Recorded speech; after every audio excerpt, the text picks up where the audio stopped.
Yeah. Okay, what we're going to have a look at today is innovative ways of using computers and what's available with the new technology at the moment.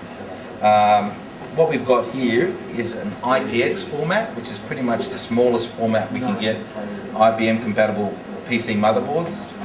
They're usually, you get the option of having one PCI connection on it, and usually just one DDR, RIM or DIM. This one, we've got a 2 gig stick of DDR2 800 megahertz.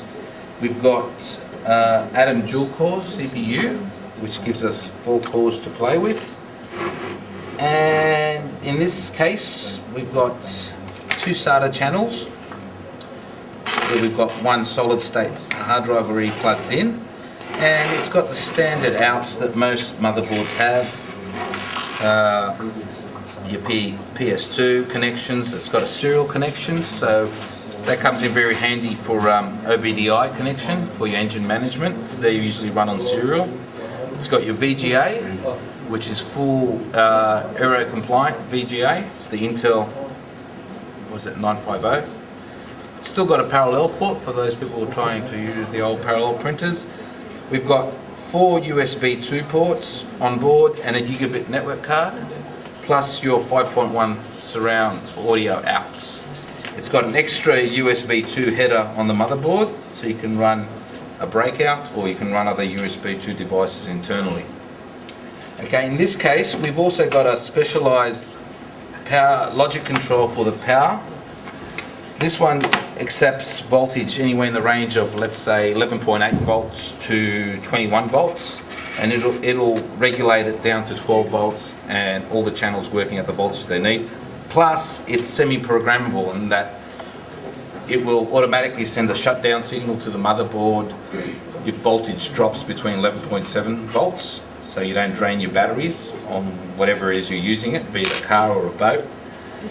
And you can also program it to on activities like switching off your accessories to shut down after 5 minutes, 10 minutes. That way it shuts down the motherboard gracefully and doesn't mean that your system crashes when the power drops.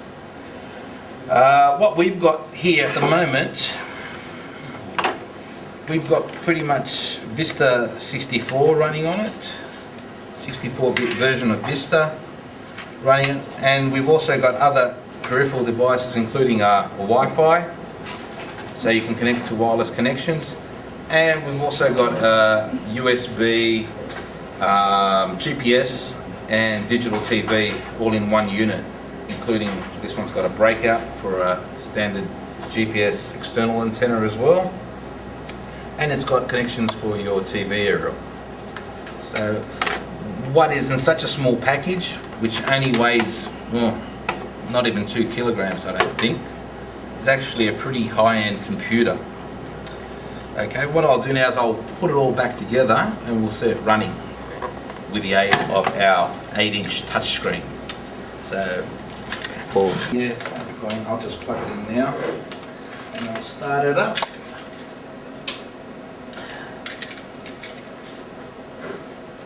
So at the moment I'm just using a power pack from a notebook to just give it the voltage. I think it's running at about 18 volts, which is fine for the power supply. And can we see that it's all starting up? And it actually starts really quick compared to most conventional hard drives, being that it's solid state. And of course, good old shaking means no dramas, because there's no moving parts in it. No fans, no noise at all. Okay, so a couple of seconds we should have Vista up. Fix that up. There we go.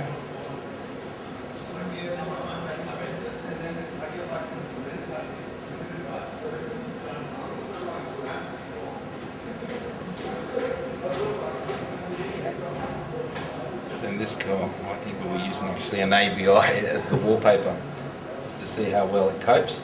This is a touch screen, which means wherever we touch, we actually can do whatever a mouse does. If we hold a button, it'll give us the right click options of what a mouse does.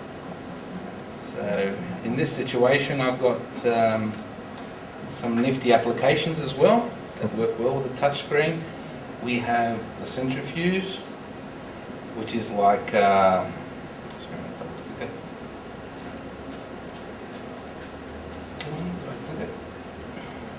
see because I'm not in front of it. There we go. So centrifuge is a shell that it's more designed for mobile computing because it has GPS built in, your media player, and it understands hand gestures. So for example, I'll show you what I mean.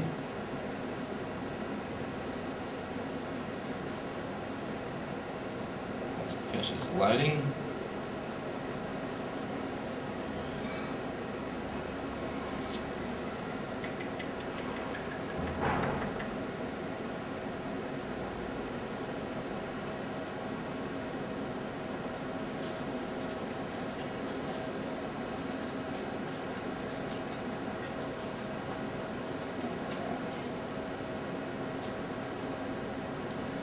so you can see it's set up in large manner, so people can easily click on items to get in and out of things.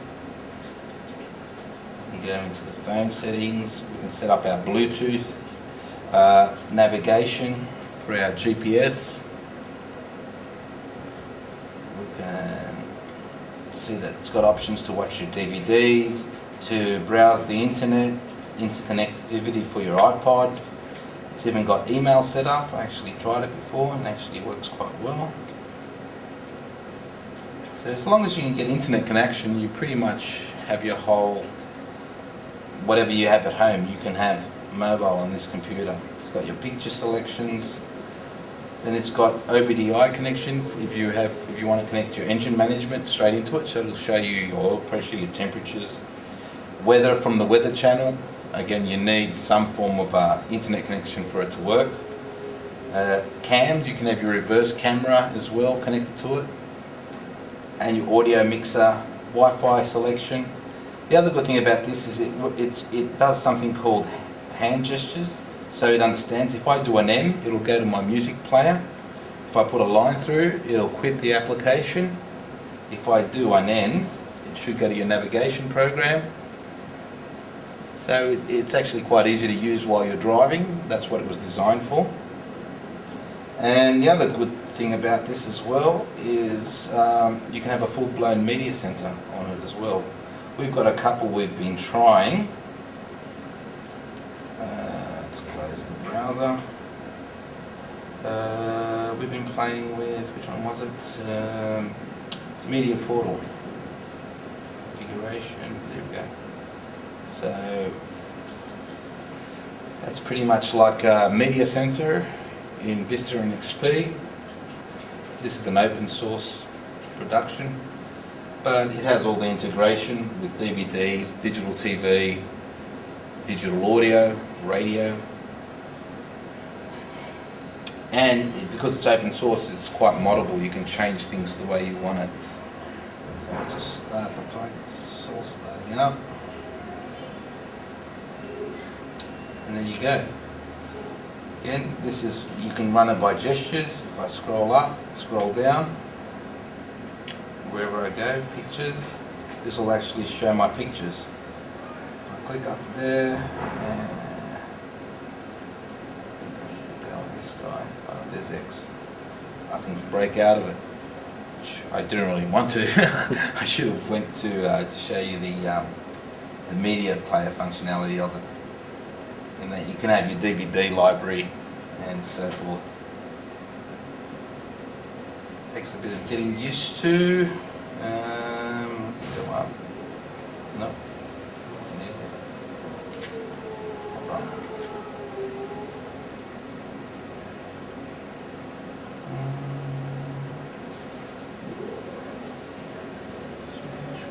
Where is it? Somewhere here. Oh, there it is. Just got to get used to the icons. So if I go to my videos, it should come up with my video library.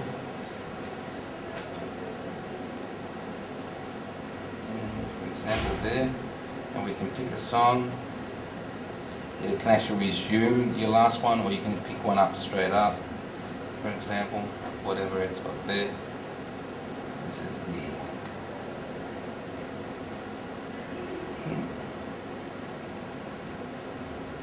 and we can break it. It's actually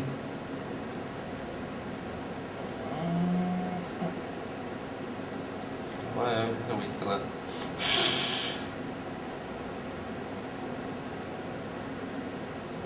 Previous window. There you go. So I'm not very familiar with the application, I'm just getting to know it, but yeah, you can watch your videos. You can actually do a whole playlist and it'll just play it all.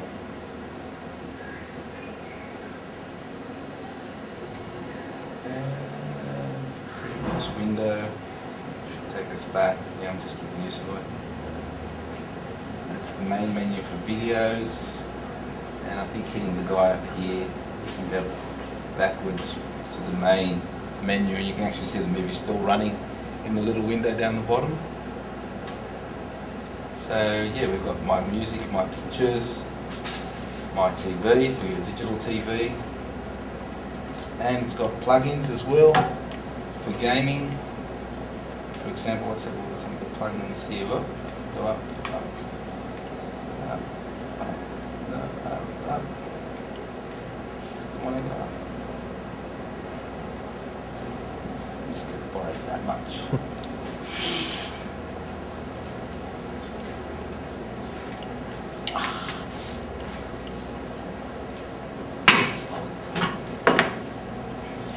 Hey, got it. So you can see it's got Sudoku, Tetris, and there's actually a whole bunch of other plugins you can get. I reckon it's pretty cool. Okay, and yeah, it's pretty much fully, if we have a look at the properties of the machine, we can see at the moment it's running 64-bit Vista, 2 gigs of RAM. If we have a look at our device manager, get reading.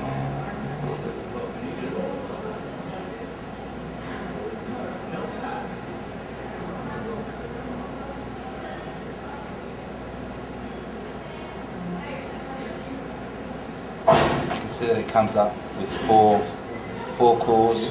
These are all running at 1.6 gigahertz. So yeah,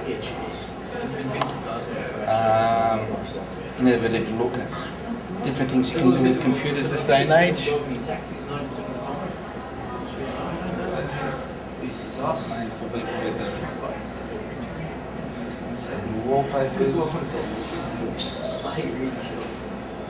And it's actually quite responsive. You can actually still use a mouse. And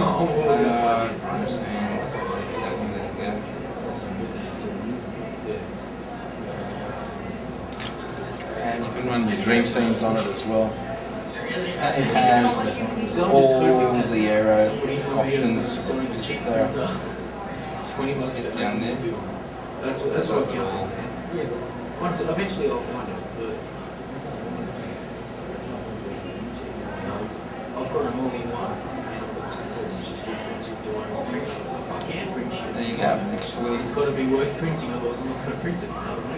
It gets a bit of getting used to, especially people with big fingers. Quite difficult. You want to sure. Okay, so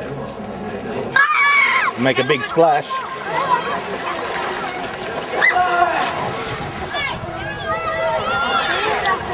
Come on.